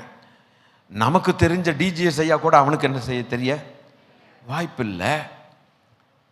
அப்படிப்பட்டவன் அந்த பட்டணத்தில், அடுத்த பட்டணத்தில் இருக்கக்கூடிய ஒரு பாஸ்டர், ஒரு பரிசுத்தவான், யாரோ ஒருத்தர், அவங்க தான் அவனுக்கு மாடலாக இருப்பான். நீங்கள் பாட்டுக்கு ஹட்சன் டெய்லர் குறித்து கிராமத்தில் பேசுனீங்கன்னா அவனுக்கு ஒன்றும் தெரியும். ஓகேம்மா, நான் அவனுக்கு வாழ்க்கையில் தாக்காத, அவனை தாக்கம் ஏற்படுத்துறது எதுன்னு கேட்டால் அது இம்மீடியட்டாக இருக்கக்கூடிய அந்த பரிசுத்தவான்கள். அப்படியானால் நமக்கு பின்னால் வரக்கூடிய இம்மீடியட்டாக வரக்கூடியவர்களுக்கு ரோல் மாடல் நம்ம தான். நீ சிடி ஸ்டட்டை வச்சுட்டு வாழ்க்கையை ஓட்டாத, விளங்கலை? சிடி ஸ்டட்டை வச்சுட்டு உங்கள் ஜெனரேஷனுக்கு வாழ்க்கை என்ன செய்யக்கூடாது, அதெல்லாம் பேக்கில் வச்சுக்கணும். இங்கே முதல்ல இவன் ஸ்ட்ராங் ஆனதுக்கப்புறம் அதை போய் படிப்பான். கண்ணால் பார்க்கிறது இந்த சந்ததியில் இருக்கக்கூடிய பரிசுத்தவான்கள் அடுத்த சந்ததிக்கு. ஆமென். கொஞ்சமாவது ஒரு நமக்குள்ள ஒரு உணர்வு வருதா? டே, அப்படியானா நாம் இருக்கக்கூடிய நிலைமைகள் எவ்வளவு முக்கியமான நிலைமைகள். சிடி ஸ்டார்ட்டை வச்சு என் காலத்தை ஓட்டி என் பிள்ளைகளுக்கு ஓட்ட முடியாது. அவன் அதை ஏற்றுக்கொள்ள மாட்டான். அவர் வாழ்ந்துட்டு போயிட்டாரு. நான் உடனே பார்க்கறது யாரு? நீ தான். என்னையே பார்க்காத, சிடி ஸ்டார்ட்டை பாரு. ஏற்றுக்குவானா? ஏற்றுக்க மாட்டானே. அப்படியானால் இன்னைக்கு என்னுடைய பொசிஷன் என்ன? நான் நிற்கக்கூடிய இடம் எப்படிப்பட்டது? You are that model for your next immediate generation. அவங்களுடைய அடுத்த ஜெனரேஷனுக்கு அவங்க if we fail there will be a negative impact. If you succeed, there is a positive impact. அல்லேலூயா. பாசிட்டிவாகவும் தாக்கத்தை ஏற்படுத்தும், நெகட்டிவாகவும் தாக்கத்தை ஏற்படுத்தும். பாசிட்டிவாக ஏற்படுத்தின சிடி ஸ்டட்டை வச்சுட்டு வாழ்க்கையை ஓட்டாதே, உன் பிள்ளைகளை வளர்க்க முடியாது. அது பேக்ரவுண்டில் இருக்கக்கூடிய சப்போர்ட், அது மேகம் போன்ற திரளான சாட்சிகள். ஆனால் இன்னைக்கு இருக்கக்கூடிய ஃப்ரெஷ் சாட்சி, அது living testimony. It is you. You can spoil your life to give a negative impact to your children, or you can succeed in Christ Jesus to give a positive impact. You are in a very, very crucial position. அது சொல்லும்போது எனக்கு எவ்வளவு பக்குன்னு ஆயிடுச்சு. அந்த சகோதரியோட பேசிகிட்டு இருந்தேன். டே, என்னதானு வாழ்ந்துட்டு ஓடிடாதரா, எனக்கு என்ன, என் பின்னால் என் பிள்ளைங்க எப்படியும் வாழ்ந்துட்டு போகும்ன்ட்டு. Never expect your children would come up with a negative impact. they will be converted to positive impact. It's very difficult. நம்முடைய வாழ்க்கை நிமித்தம் எதிர்மறையான தாக்கங்கள் ஏற்பட்ட பிறகு அவர்கள் நேர்மறையான தாக்கங்களுக்கு வருவார்கள் என்று நாம் நம்புகிறது கடினமான காரியம். அது எத்தனை காலங்கள் ஆகுமோ தெரியாது. தகப்பன் குடிகாரனா இருந்துட்டு அது நிமித்தம் தான் பிள்ளை கெட்டு போனான்னு சொல்லி தகப்பன் இறந்து போனதுக்கப்புறம் அந்த குடிகார பையன், அப்பா என் பையன் குடிகாரன், இன்னைக்கு நான் குடிகாரன், என் பையன் இன்னைக்கு குடிகாரன், நான் செத்த பிறகு என் குடிகார பையன் நல்லவனா மாறுவான்னு நான் என்ன கேரண்டி சொல்ல முடியும்? சொல்ல முடியாது. அந்த மைனஸ்ல இருந்து அந்த குடியை விட்டுட்டு அவன் நல்லவனா வர்றதுக்கு எத்தனை காலம் ஆகும்? ஆனால் இன்னைக்கு என்னுடைய வாழ்க்கை, என்னுடைய பரிசுத்த வாழ்க்கை அவனுக்கு ஒரு நல்ல தாக்கத்தை ஏற்படுத்திருச்சுன்னா, நான் செய்கிற ஊழியத்தை நான் இருக்கும்போதே அவன் செய்வான். நான் போனதுக்கப்புறம் ஃபுல்லாக எடுத்து அவன் நடத்தி கொண்டு போவானே. So you are very important. I am very important. வந்தம்மா போனோமா செஞ்சம்மா எப்படியோ வாழ்ந்தம்மா நம்ம பிள்ளைங்க எப்படியோ வருங்க எவனுக்கு தெரியும்னு நோ சொல்லாதே. சிடி ஸ்டட்டு போன்ற ஆட்களை வச்சுட்டு கதை ஓட்டாதே. எப்படி தோணுது உங்களுக்கு? அந்த கதையை வச்சுட்டு ஓட்டாதே. நீ உன் கதையை வச்சுட்டு உன் சந்ததிக்கு ஓட்டு. அப்போதான் அதுகளுக்கு பார்க்கறதுக்கு நீ சொல்றது, வேதம் சொல்றது சரிதான்ட்டு நம்ம வாழ்க்கையில் இந்த ஜெனரேஷன் முன்னால் நம்ம எடுத்து காட்டினோன்னா அவன் கண்ணுக்கு எதிரால் நிற்கிற நாம் தான் அவங்களுக்கு ரோல் மாடலாக மாறிடுறோம். கர்த்தர் நல்லவர்.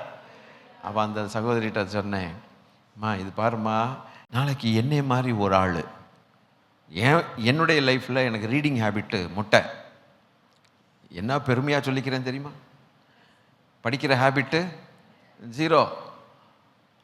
அப்படிப்பட்டவன் ரட்சிக்கப்படணும்னா எனக்கு ஸ்ட்ரீட் ஸ்டட்னா யாருன்னு தெரியும்,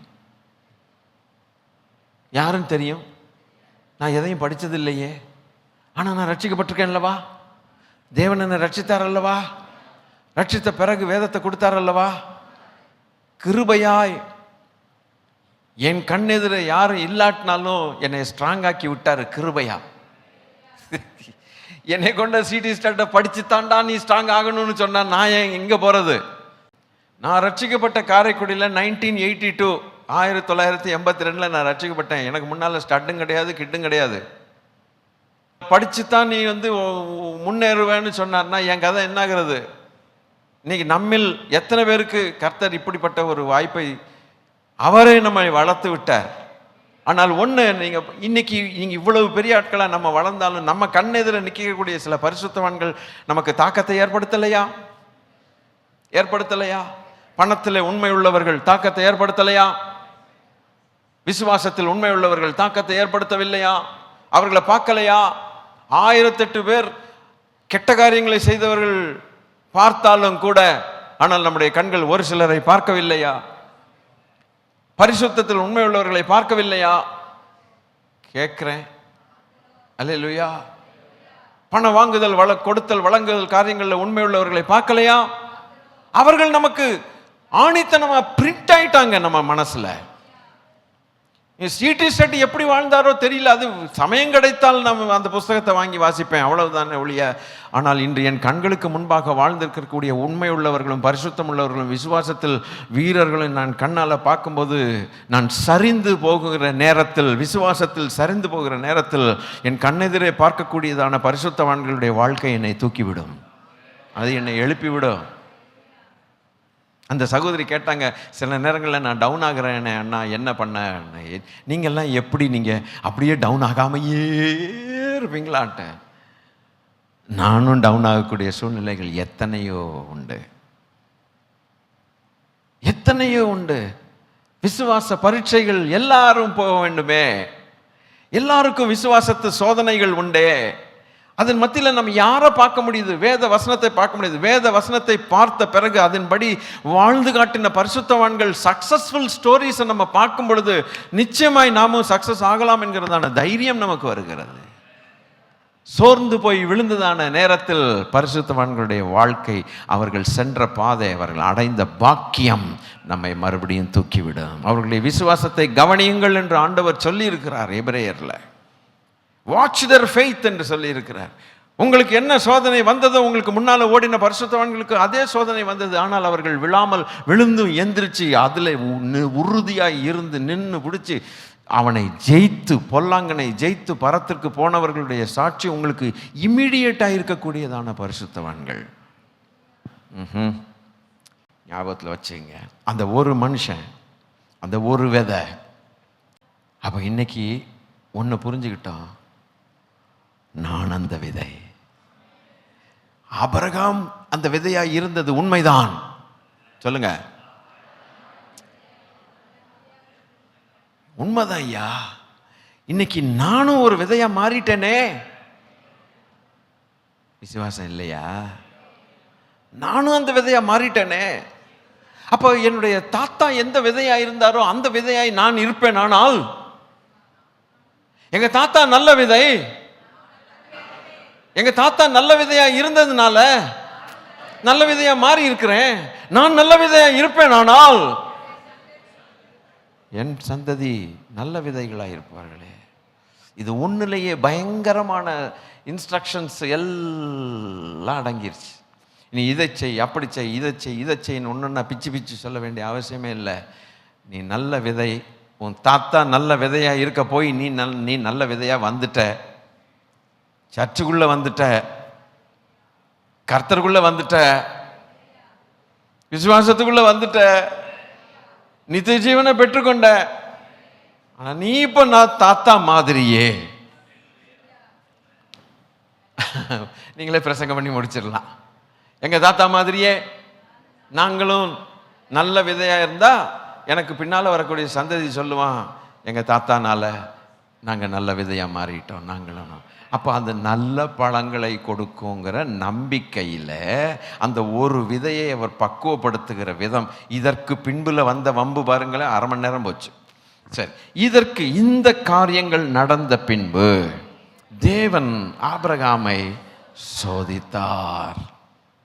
அந்த விதை பாலிஷ் ஆகணுமே, என்னை மாதிரி பேசணும். அந்த விதை பக்குவப்படணுமே, அதுலேருந்து பயங்கரமான செடி வரணுமே, செடிகள் வரணுமே, அந்த செடிகள்லேருந்து பழங்கள் வரணுமே. அப்போ அந்த விதையை எந்த அளவுக்கு அவர் பக்குவப்படுத்துகிறார். எப்படி எனில்,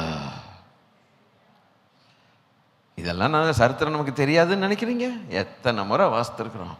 இன்னைக்கு பாருங்க, கர்த்தர் அத்தனை முறை வாசித்தாலும் அந்த கோணத்தில் பேசுவார், அது புதுசாக இருக்கும். எப்படி எனில் அவர் அவனை நோக்கி ஆபிரகாமே என்றார்.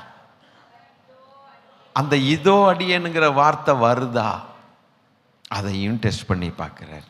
சிலரை கூப்பிட்டா திருப்பி பதிலே சொல்ல மாட்டான், சிலர் கூப்பிட்டா பதிலே சொல்ல மாட்டான். நான் ஒரு டிரைவரை பார்த்துருக்குறேன். இந்த டிரைவர்ஸு சில நேரங்களில் நம்ம ஆட்களில் சிலரை பார்த்துருக்குறேன், அவங்களுடைய கருணையில் நம்ம உட்கார்ந்துருக்குறோன்ட்டு அவனுங்களுக்கு நினைப்பு. என்னது, கார் டிரைவருடைய கருணையில் நம்ம உட்காந்து, அவன் கருணையில் உட்காந்துருக்கோமா? நான் காசு கட்டி போகல, காசு கட்டலை, காசை கொடுத்தானே போகிறேன். அப்போ யார் கருணையில் எவன் இருக்கான்? நம்ம கருணையில் டிரைவருக்கு ஒத்தியாகம் ஓடுது. ஆனால் அவன் என்ன நினைக்கிறான்? சிலர் அப்படி இருப்பாங்க.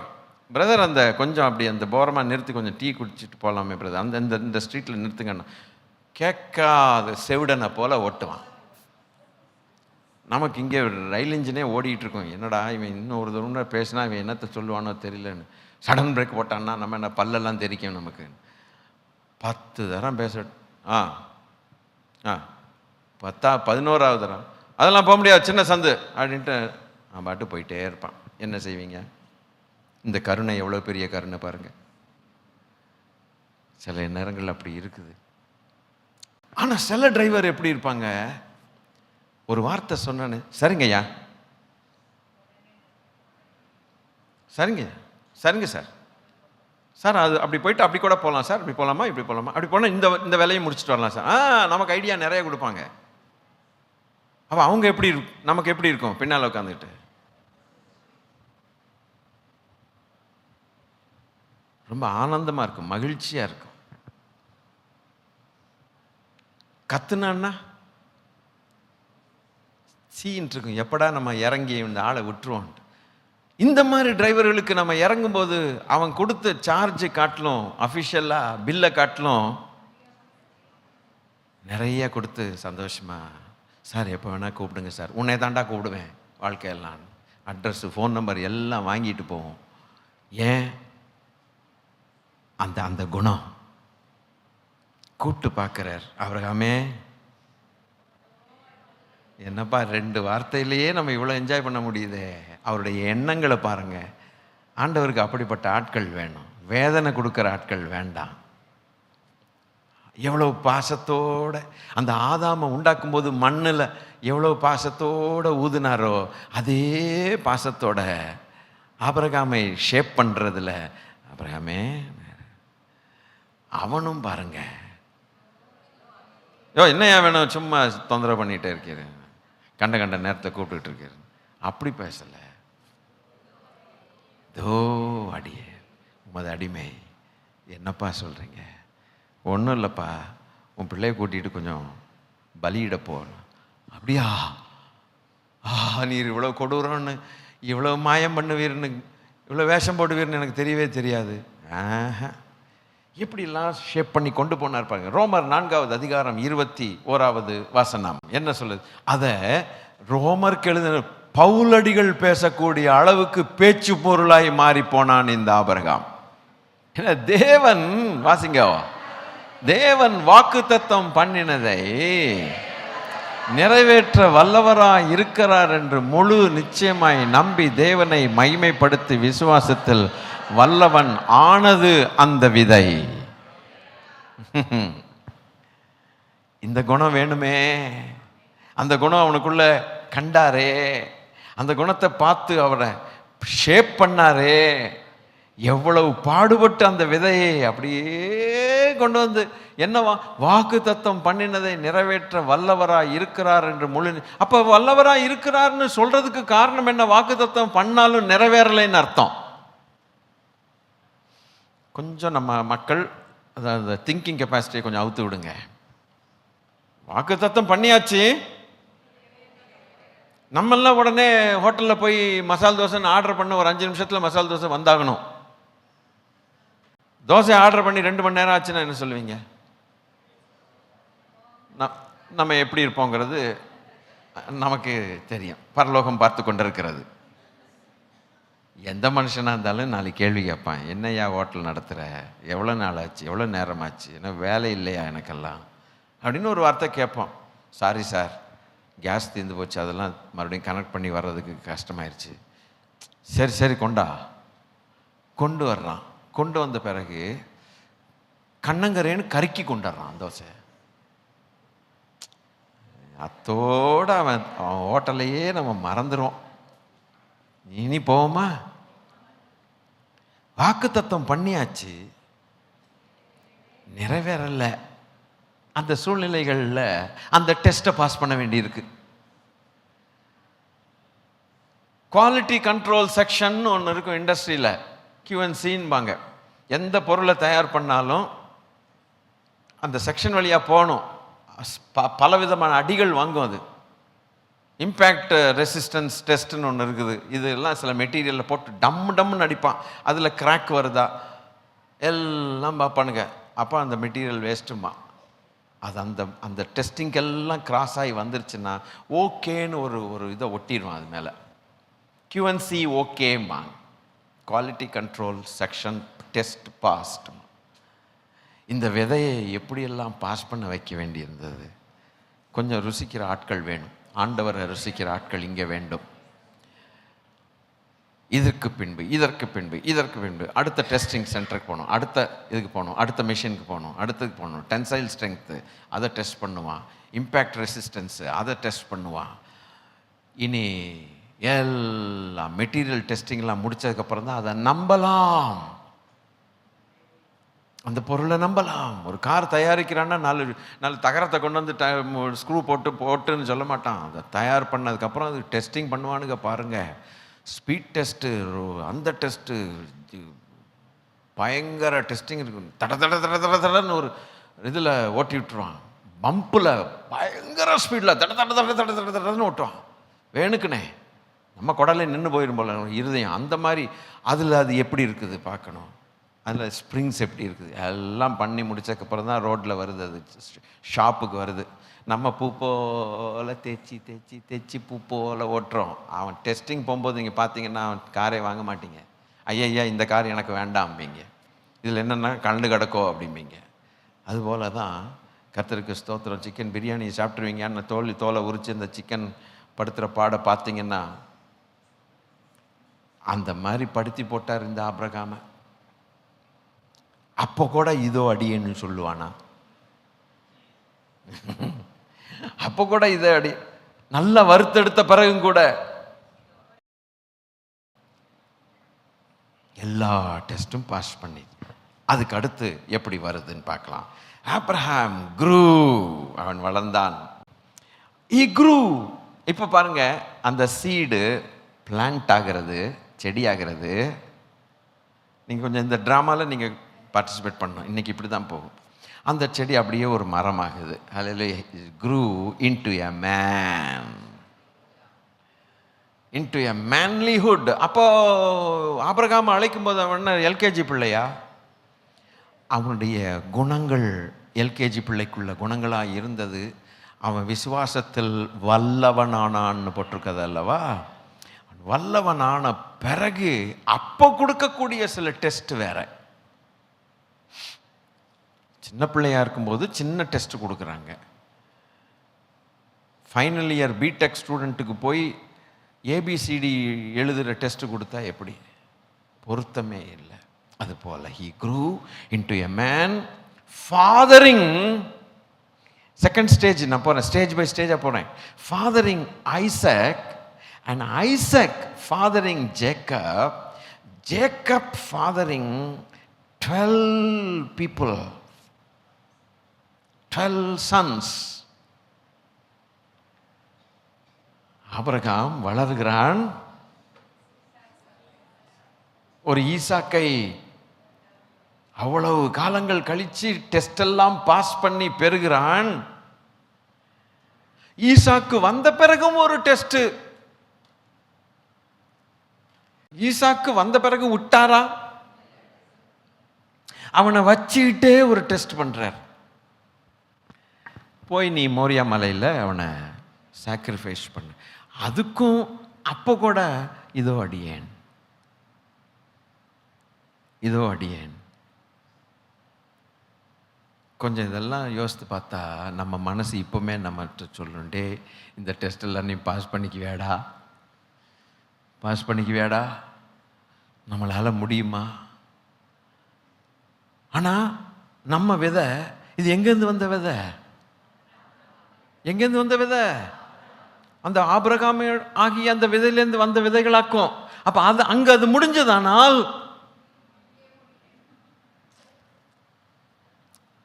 கனெக்ட் பண்ணி பாருங்க. அப்போ இன்னைக்கு முடியலன்னு சொன்னா அப்போ நம்ம விதையிலேருந்து வரக்கூடிய விதைகள் எப்படிப்பட்டதா இருக்கும்? லாஜிக்கலா பேசுனா அவன்கிட்டேருந்து வந்த அந்த சரக்கு தான் நம்மெல்லாம். இன்னைக்கு அந்த விதையிலேருந்து வந்த விதைகள் அவரை போல இருக்கணும்னு சொல்லி நம்ம இருக்கிறோம்னு சொல்றது உண்மையானால், நம்மள்டேருந்து வரக்கூடிய விதை அவனுக்கு அப்போ அந்த டெஸ்ட் பாஸ் பண்ணணுமே, பண்ணானா? இப்போ நமக்கு சில டெஸ்ட் வராதா?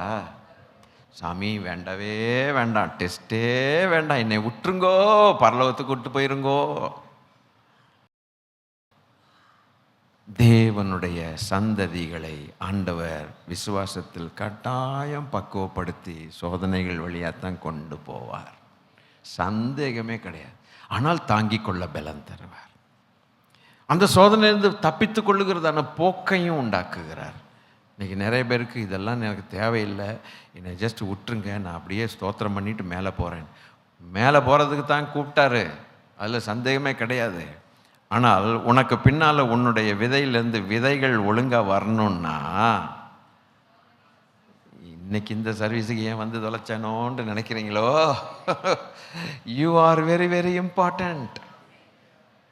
You will be the cause and the reason for a blessed generation to come if you succeed in Christ.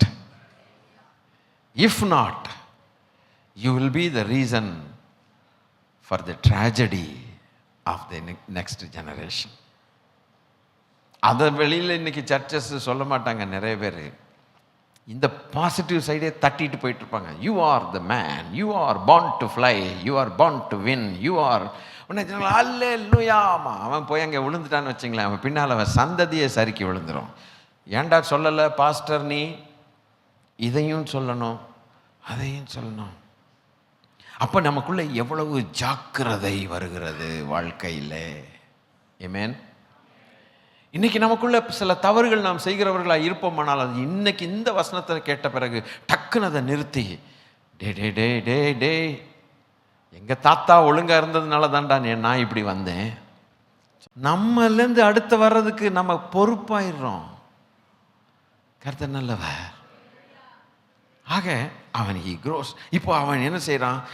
ஈசாக்குக்கு தகப்பனா மாறுறான். அது மாத்திரமல்ல, ஈசாக்கு ஆபிரகாம்லேருந்து வந்த ஒரு விதை, அவன் ஒரு ஆபிரகாமுடைய விதை போலவே இப்போ இன்னொரு விதை வந்திருக்குது. என் டிராமாவை பாருங்க. அல்லேலூயா. அந்த விதை பார்த்தா அவங்க அப்பா விதை மாதிரியே இருக்குது, சீடு.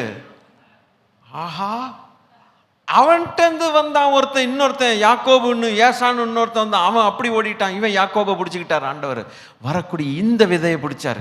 இந்த விதையை பார்த்தா யார் மாதிரி இருக்குது? இந்த செடியை பார்த்தா, இப்போ விதையை விட்டுருவோம், செடியை பார்த்தா அவங்க அப்பா செடி பச்சடி, அவங்க அப்பா செடி. யாரு அப்பா? சாக்கா, ஈசாக்கு. பார்த்தா அதே செடி மாதிரி. அந்த ஈசாக்க பார்த்தா அவங்க அப்பா தாத்தா. டே செடி வருது. இவன் என்ன பண்ணிட்டான்? 12 பேரை பெற்றிருக்கிறான். 12 குமாரர்களை பெற்றோன்னே 12 செடிகள் வந்துருச்சு. இப்போ இந்த செடிகள் எல்லாம் பார்க்கும்போது குட்டி குட்டி செடிகள்லாம் யார் மாதிரி இருக்குன்னு எல்லாம் அதே மூஞ்சியோட வருதுங்க. எல்லாம் வளர்றான். அடுத்த ஸ்டேஜுக்கு போகலாம். இந்த நற்குல திராட்சை செடியை பற்றி பேசிகிட்டு இருக்கிறேன். நான் சொன்னேன்னா ஒரு அழகாக கொண்டு போகிறாருன்னு, அது இதுதான். The first vine reached a place to get support and filled the place. முதலாவது அந்த செடிகள்லேருந்து வந்ததான கொடிகள். திராட்சை செடி திராட்சை செடி எப்போதுமே ஒரு கொடி, மாமரம் மாதிரி இல்லை, அது படரும். முதலாவது படர்ந்தது, அந்த சந்ததியிலிருந்து சில செடிகள் படர்ந்தது.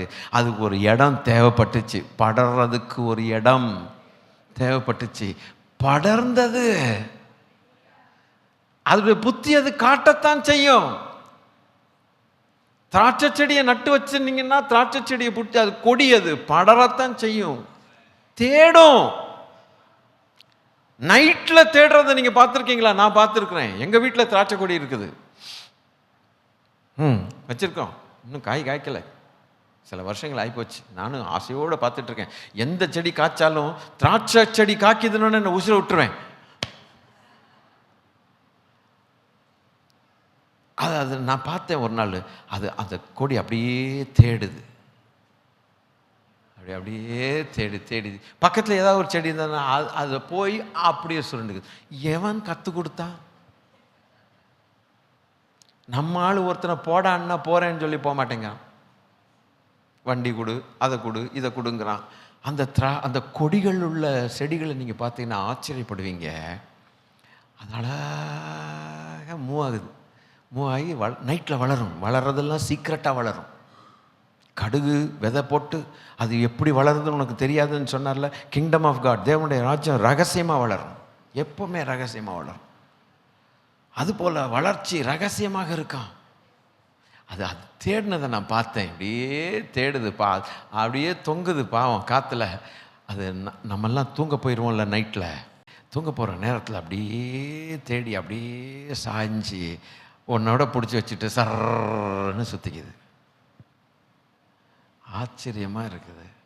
ஆதியாகமம் 49:1 தன் குமாரரை அழைத்து, நீங்கள் கூடி வாருங்கள், கடைசி நாட்களில் உங்களுக்கு நேரிடும் காரியங்களை அறிவிப்பேன். அந்த ஒரு யாக்கோபுங்கிறதான ஒரு செடி 12 செடிகளை கூப்பிட்டு, பாஸ்டர் இந்த ட்ராமாலாம் எங்கேருந்து கற்றுக்கிட்டீங்க? நாங்கள் பல மணி நேரம் உட்காந்து முட்டி மோதி கலராக எழுதிட்டு கொண்டு வருவோம். அதை வச்சுட்டு சொல்கிறேன், நீங்கள் சிம்பிளாக வாங்கிட்டு போயிடுறீங்க. 12 செடிகளை கூப்பிட்டு, அல்லேலூயா, ஸ்தோத்திரம் ஸ்தோத்திரம். ஒரு ஆபிரகாம் பாருங்க, அந்த ஒரு செடிக்காக எத்தனை வருஷம் காத்திருந்தான். அந்த ஒரு செடிக்காக 100வது வயசில் அவனுக்கு அந்த செடி கிடைச்சது. அந்த செடிக்கு டெஸ்ட் பாஸ் பண்ணி நிச்சயமாக இவன்ட்டேருந்து இன்னொரு செடிகள் வரும், இன்னொரு 2 செடிகள் வரும். அந்த 2 செடியை மாத்திரம் நான் பார்க்கல, அவன்கிட்டேருந்து ஒரு 12 செடி வரும். அந்த 12 செடியை மாத்திரம் நான் பார்க்கல, பூமியை நிரப்பத்தக்கதாக செடிகள் வருங்கிறத பார்க்கறதுக்கு இவனுக்கு இவ்வளவு பொறுமையும் விசுவாசமும் இருந்து நின்று சாதிச்சான்னா எவ்வளவு நற்குல திராட்சை செடியா இருந்திருக்கணும். ஆண்டவரே, அந்த 12 செடிகளை கூப்பிட்டான். வாங்கடா வாங்கடா, டேய் நீங்கள்லாம் 12 பேர் எப்படி 2 வீடு கட்டிட்டு 4 சாப்பிட்டுட்டு ரிட்டையர் ஆகி பென்ஷன் வாங்கி கடைசியில் மூச்சை விட போகிற ஆட்கள் கிடையாதுரா.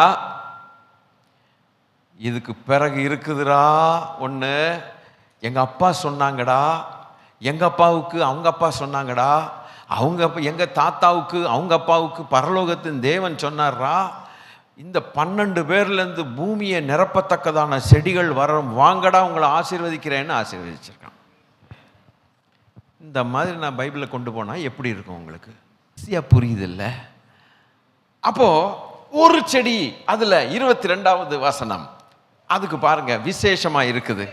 யோசேப்பு கனிதரும் செடி, அவன் நீர் ஊற்றண்டையில் உள்ள கனிதரும் செடி, அதன் கொடிகள் சுவரின் மேல் படரும் என்று சொல்லிட்டான்.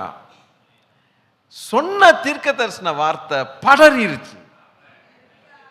எங்கதான் படறிருச்சு அப்படின்னு கேட்டா, திஸ் இஸ் தட், அதுதான் அவர்கள் எகிப்தில் வாழ்ந்த நாட்கள்.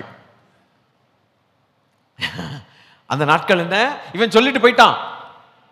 யாரு யாரு யாரு சொல்லிட்டு போயிட்டா? யாக்கோபு சொல்லிட்டு ஆசீர்வதிச்சுட்டு போயிட்டாரு. வாங்கன்னு ஆசீர்வதிச்சு போயிட்டாரு.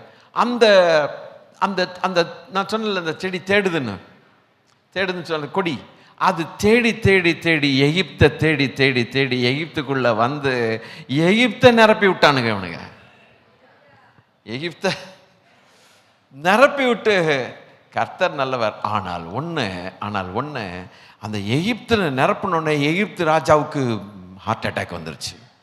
இவங்களை விட்டா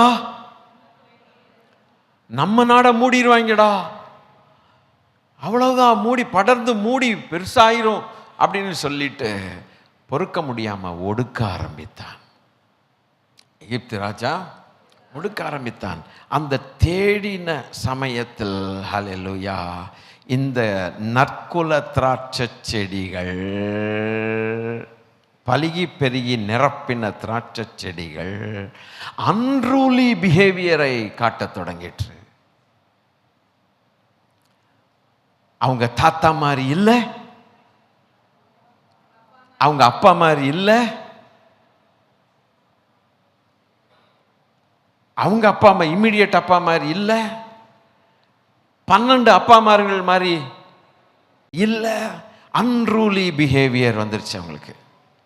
அப்ப அந்த நற்குல திராட்சை செடி தான், ஆனாலோ கசப்பான கனிகளை கொடுக்க ஆரம்பித்தது.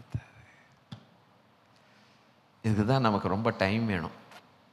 இது வரைக்கும் ரொம்ப என்ஜாய் பண்ணீங்கல்ல, இப்போ வரும்போது பாருங்க எப்படி வருதுன்ட்டு.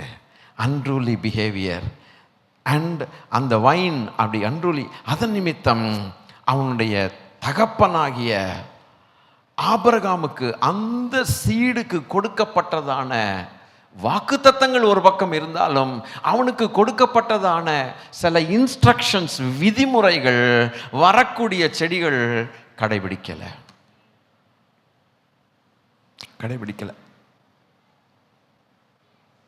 So there is a poisoning. இத்தோட நான் இந்த ஸ்டேஜோட நான் முடிக்கிறேன், வேற வழி இல்லை. இந்த ஸ்டேஜோட போனால் தான் நான் பிறகு கசப்புனா என்னன்னு தெரியும். அதுக்கப்புறம் ஒரு அருமையான சந்தோஷத்துக்குரிய ஒரு வார்த்தை நம் அருள்நாதர் இயேசுவை குறித்து அந்த இடத்துல வரும். அப்போ தான் உங்களுக்கு இதனுடைய காரியங்கள் விளங்கு. இந்த ஸ்டேஜோட முடிக்கிறேன். அடுத்த வாரம் வரும்போது நீங்கள் இந்த ஸ்டேஜ்லேருந்து மறுபடியும் ஸ்டார்ட் பண்ணுவேன். கர்த்தர் நல்லவர். கொஞ்சம் மெடிடேட் பண்ணிக்கங்க வீட்டில். சந்தோஷமாய் கர்த்தருக்குள்ளே இருங்க. ஆமேன். எதிர்ச்சுன்னு ஜெபம் பண்ணலாம். யோசேப்பு கனி தரும். நல்லா இருக்கு கேட்கறதுக்கு. படரும் என்று சொன்னவன் 22ல், அப்புறம் நம்ம படரிட்டுன்னு ஒரு இடத்துல இருக்குது. வில் வீரர்கள் அவனை மனமடிவாக்கினார்கள். ஆனால் யாக்கோபின் வல்லவரால் அவனுடைய கொடி படர்ந்தது. அது கண்ட்ரோல் பண்ணவே முடியாது, படரித்தான் ஆகும். தீர்க்க தரிசனமாய் சொல்லிட்டு போனான் தன் தகப்பன், படர்னான். ஆனால் அதற்கு பிறகு வந்த செடிகள் எப்படி, அதுதான் முக்கியம். இன்னைக்கு அதெல்லாம் தாண்டி ஏசையா நான் எப்படி தேவனுக்கு மகிமையை செலுத்துவேன்? ஏன் தெரியுங்களா? அதெல்லாம் தாண்டி அந்த நற்குல திராட்சை செடி நமக்கு அதுக்கு சம்பந்தமே இல்லை. புறஜாதிகள் அது நம்ம மேலே படரி நம்மளை அந்த நற்குல திராட்சை செடியாக மாற்றி நம்ம படரணும்னு சொல்லி இப்போ நம்மள்கிட்ட சொல்லிட்டு இருக்கிறார். You are the blessing for the immediate generation. How would you design your self? How would you develop your self? உன்னை நீ எப்படி டெவலப் பண்ணி கொள்ளுகிறாய்? ஆபிரகாம், ஈசாக்கு 1 அடுத்தது 1 அடுத்தது 2 2ல் 1 அந்த 1லேருந்து 12 12லேருந்து ஏகப்பட்ட கும்பல். அப்புறம் அந்த கும்பல் பூரா அந்த ஆபிரகாம் என்கிற செடியை போலவே இருந்துருந்துச்சுன்னா என்ன ஆயிருக்கும்? தேவன் மகிமைப்பட்டிருப்பா. ஆனால் அப்படி ஆகலையே. ஆகாதது நிமித்தம் அவர்கள் ஆகாமல் இருந்தது நம்முடைய ஆசீர்வாதத்துக்கு காரணமாயிருச்சு. புறஜாதிகளாகிய நம்மை செடிகளாக பயன்படுத்தினார், கொடிகளாக பயன்படுத்தினார், படரும்படிக்கு நமக்கு சகாயம் பண்ணுகிறார், நமக்கு ஒரு சான்ஸ் கொடுத்திருக்கிறார். So you are not an ordinary person who just came inside the church by fluke or luck or fluke or whatever it is, but you know for sure that you are chosen. You are chosen for a very big task. Either you can spoil your generation or you can bless your generation. People will not go after reading the books of C.T. Studd and Jonathan Edwards and Hudson Taylor and Alkan, William Carey and so many people. But they want to read you. You are the book for them. நீங்கள் தான் வரக்கூடிய சந்ததிக்கு புஸ்தகம். What life are we leading? நம்மளே குடித்து வெறிச்சு கெட்ட வார்த்தை பேசி தப்பாக பொய் பேசி கத்திட்டு ஊரெல்லாம் சுற்றிக்கிட்டு உட்காந்துட்டு இருந்தோம்னா, கொடுத்தல் வழக்கல் பண காரியங்களில் உண்மை இல்லை அப்படி இப்படின்னு சொல்லிட்டு இருந்தோம்னா, நம்ம பின்னால் இருக்கிற ஜனங்களுக்கு எந்த புஸ்தகத்தை நம்ம கொடுத்துட்டு போகிறோம்? பார்த்தீங்களா? ஆண்டவரே, கொஞ்சம் உணர்ந்துட்டு தேவனோட பேசிட்டு போகலாம். நம்ம உணர்ந்துட்டு எல்லாரும் கண்களை மூடிட்டாப்பா, என்ன விஷயத்தை இன்றைக்கி சொல்லி கொடுத்துட்டீங்களேப்பா. நாங்கள் நினச்சோம் நம்ம பிள்ளைகளுக்கு மிஷினரி 4 புஸ்தகங்களை மிஷினரி புஸ்தகங்களை வாங்கி கொடுத்துட்டு படிக்கிறான்னு நம்ம உருப்பிடுவான்னு நினச்சிட்டு அவன் படிச்சுட்டு உருப்பிடாமல் போவான். இதெல்லாம் எனக்கு தேவையில்லை, என் கண்ணு முன்னால் எங்கள் அப்பா பாரு குடித்து வெறிக்கிறாரு அப்படின்ட்டு போயிடுவான். ஆண்டவரே, ஒருவேளை நம்ம குடித்து வெறிக்காதவர்களாக இருக்கலாம். இன்றைக்கி நம்மெல்லாம் குடிக்காதவர்கள் தான். கர்த்தர் நல்லவர். ஆனாலும் நம்முடைய குணாதிசயங்களை பக்குவப்படுத்தி நான் தான் வரக்கூடிய சந்ததிக்கு புஸ்தகமாக இருக்கிறேன்னு சொல்லி என் மூலமாக அநேக செடிகள் வரணுமே. கொடி படரத்தான் செய்யும், ஸ்டாப் பண்ண முடியாது. படரி படரி படரி புறஜாதிகள் மேலே படரி வந்து எனக்கு அந்த வாய்ப்பு தந்திருக்கிறார்னா, இன்னைக்கு நான் ஆபிரகாமுடைய லிங்க்கு, எனக்கு தொப்புள் கொடி அம்பிளிக்கல் கார்டு எனக்கு எங்கள் தாத்தாவோட கர்த்தர் கனெக்ட் பண்ணி விட்டுட்டார்னு நினச்சி பார்த்து சந்தோஷப்பட்டு, ஒரு பக்கம் சந்தோஷம், இன்னொரு பக்கம் பொறுப்பு, தேவ பயம். கொஞ்சம் ஜெபம் பண்ணுங்க. ஜெபம் பண்ணி உணர்ந்தாத்தான் நம்ம பிழைச்சோம். இல்லையா நெகட்டிவ் இம்பேக்டை கொடுத்துட்டு போயிட்டே இருப்போம். ஸ்தோத்திரம் ஐயா, பாசிட்டிவ் இம்பேக்ட். ஜெபம் பண்ணிட்டீங்களா? ஜெபம் பண்ணிட்டீங்கன்னா நான் சந்தோஷம். கர்த்தருக்கு ஸ்தோத்திரம். எல்லாரும் சேர்ந்து ஒரு ஜெபம் பண்ணிடணும். நல்ல பிதாவே, நல்ல காரியங்களை ரொம்ப வசனங்கள் எடுக்கலப்பா, இருந்தாலும் ஐயா தேவாவியானவர் என்ன பேச துடித்தீரோ, என்ன துடித்தீரோ அந்த துடிப்பை எங்களுக்கு காதுகளில் கேட்க பண்ண, எங்கள் இருதயங்களால் உணர பண்ண தயவுக்காய் ஸ்தோத்திரம். இன்றிலிருந்து நாங்கள் நீங்கள் பேசினதை நாங்கள் காதில் கேட்டுட்டோம். அப்படியே வாழ்ந்து இன்னைக்கு நாங்கள் நல்லா இருக்கும்போது ஆபிரகாம் என்ன சொல்லுவார்? என்னுடைய செடிகள் பார், என்னுடைய சீடு அழகாய் படரிட்டுன்னு. அதுபோல் நாங்கள் சொல்லணுமே கர்த்தாவே. இதை கெடுக்கிறதுக்கு தானே பிசாசு எவ்வளவோ ட்ரை பண்ணி பார்க்குறான். அவனுக்கு எதிர்த்து நின்று நாங்கள் ஜெயம் பெற்று கர்த்தாவே பூமியில் படரி பெருகி பலுகி பெருகி நிரப்பி தேவ பக்தி உள்ள சந்ததியை கொடுத்து அல்லேலூயா உங்கள் நாமத்தை மகிமைப்படுத்தும்படிக்கு நீர் அழைத்த அந்த அழைப்பை உதாசீனப்படுத்தாதபடிக்கு அல்லேலூயா ஜாக்கிரதையாய் வாழ கர்த்தர் சகாயம் பண்ணுவதற்கு தேவன் கொடுத்த வார்த்தைகளுக்காய் நாங்கள் நன்றி சொல்லுகிறோம். வந்தமுடைய அருமையான பிள்ளைகளுக்கு கர்த்தர் நீர் ஆசீர்வதித்து இவைகளை கர்த்தர் சொல்லிக் கொடுத்து வீட்டுக்கு அனுப்புகிறதற்காக நாங்கள் நன்றி சொல்றேன். ஆண்டவரே, தொடர்ந்து உடைய நாமம் மகிமைப்படட்டும். எங்கள் ஆண்டவர் இயேசு கிறிஸ்துவின் நாமத்தில் நன்றி சொல்லுகிறோம் பிதாவே, ஆமென். நம்முடைய கர்த்தராய் இருக்கிற இயேசு கிறிஸ்துவானுடைய கிருபையும் பிதாவாகிய தேவனுடைய அன்பும் பரிசுத்த ஆவியானவருடைய ஆளுகை மகிமையும் நம் அனைவரோடும் கூட கிறிஸ்து இயேசுவின் வருகை மட்டும் இருப்பதாக. சேர்ந்து சொல்லுவோமா? என் ஆத்துமாவே, என் முழு உள்ளமே, என் ஆத்துமாவே கர்த்தரை ஸ்தோத்திரி. அவர் செய்த என்னையும் செடியாக்கி, என்னையும் விதையாக்கி, என்னையும் செடியாக்கி, என்னையும் கொடியாக்கி, என்னையும் படர வைக்கிற தேவனுக்கு செய்த உபகாரங்களை மறவாதே. ஆமென், ஆமென், ஆமென். God bless you. கர்த்தர் உங்களை ஆசீர்வதிப்பாராக. சமாதானத்தோட போய் வாருங்கள்.